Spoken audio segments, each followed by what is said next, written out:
jangan GR juga, bilang kasih note kepada ayahnya Mas Gibran. Menko Marves Luhut Binsar Panjaitan geram Thomas Lembong pamer jasa kerap buat contekan untuk Presiden Jokowi melalui akun media sosial Instagram. Pak Luhut juga mengkritik keras Thomas Lembong yang hari ini menjadi kaptennya Timnas Amin.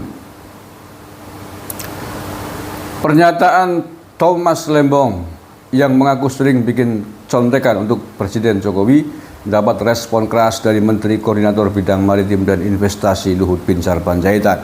Luhut mengaku sedih melihat apa yang dinarasikan oleh Tom Lembong dalam beberapa hari terakhir. Menurutnya bukan hanya Tom Lembong yang memberi masukan atau catatan kepada Presiden. Luhut mengatakan menteri yang lain, terutama Menteri Luar Negeri Retno Marsudi, justru paling banyak memberi catatan kepada Presiden Jokowi. Dalam beberapa hari terakhir, Tom Lembong yang pernah menjadi Menteri Perdagangan dan Kepala Badan Koordinasi Penanaman Modal atau BKPM mengaku sering memberikan masukan kepada Jokowi. Pernyataan Tom Lembong itu menjawab sentilan Cawapres nomor urut 2 Gibran dalam debat beberapa hari yang lalu. Saat itu, Gibran menyentil Cawapres nomor urut 1 Muhaimin Iskandar yang dianggapnya tidak paham tentang lithium ferrophosphate atau LFP. Setidaknya Gibran 2 kali menyebut nama Tom Lembong.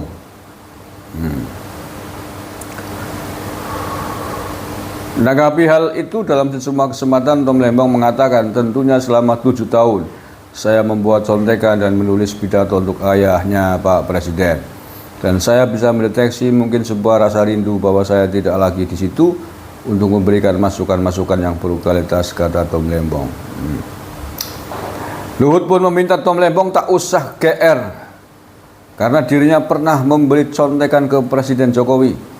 Menurutnya justru orang yang paling banyak memberi catatan saat pidato Jokowi adalah Retno Marsudi. Ya, hati kamu Tom Lembong, langsung ditohok oleh Pak Luhut nih. Anda jangan GR juga bilang kasih note kepada ayah Mas Gibran. Emangnya hanya Tom Lembong aja?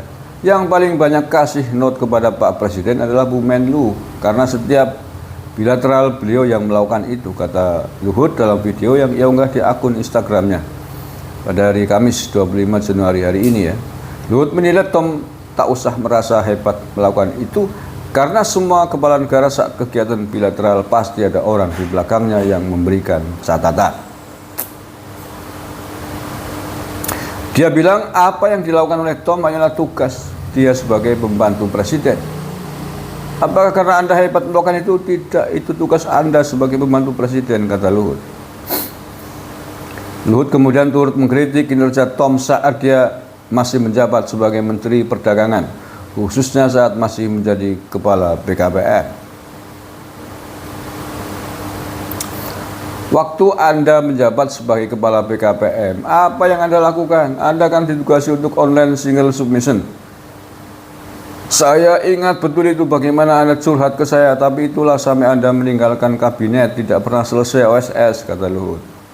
Sekarang kami menyelesaikan itu yang sudah digadang-gadang begini, begono dan segala macam lanjutnya. Jadi maksud yang ingin Luhut sampaikan adalah semua yang sudah selesai, semua yang ada di masa lalu biarlah berlalu. Jadi saya ingin sampaikan, kita sudahlah, kalau sudah selesai masa kita, sudahlah, semua ada waktunya. Tidak perlu kita ceritakan kita yang paling bagus. Tidak semua itu terjadi karena hasil kerja teamwork, pungkas Luhut. Mantan Danjen Kompas itu juga mempersoalkan pernyataan Tom Lembong yang menyebut negara luar sudah mulai meninggalkan nikel Indonesia untuk baterai mobil listrik dan beralih ke LVP. Menurut Luhut itu tidak benar. Tidak benar pabrik Tesla di Shanghai menggunakan 100% LFP untuk mobil listriknya. Mereka masih tetap menggunakan nikel base baterai. Nah, dengar nih Pak Tom Lembong, jangan menyesatkan kamu ya. Luhut menyebut salah satu kekeliruan yang disampaikan Thomas Lembong adalah terkait harga nikel. Kata dia, harga komoditas nikel secara global diakuinya memang tengah mengalami kelesuan. Namun menurut Luhut, tren harga nikel tersebut harus dilihat secara jangka panjang, karena semua komoditas tambang ada kalanya mengalami fluktuasi. Anda harus lihat data panjang 10 tahun. Kan ada pebisnis, Anda pebisnis juga.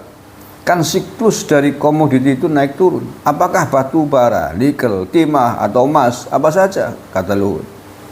Tapi kalau kita melihat selama 10 tahun terakhir ini, harga nikel dunia itu di 15 ribuan dolar AS per ton. Bahkan pada 2014 sampai 2019, periode hilirisasi mulai dilakukan, harga rata-rata nikel itu cuma 12 ribuan dolar Amerika Serikat, kata Pak Luhut.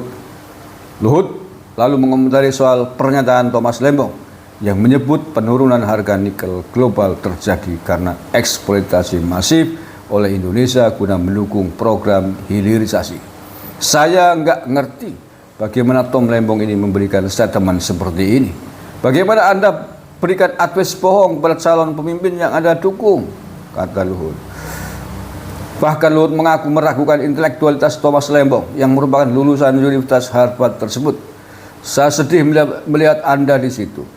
Intelektualitas Anda itu jadi saya ragukan. Oke, mungkin Anda betul seorang intelektual, tapi karakter Anda itu menurut saya tidak bagus, kata Luhut.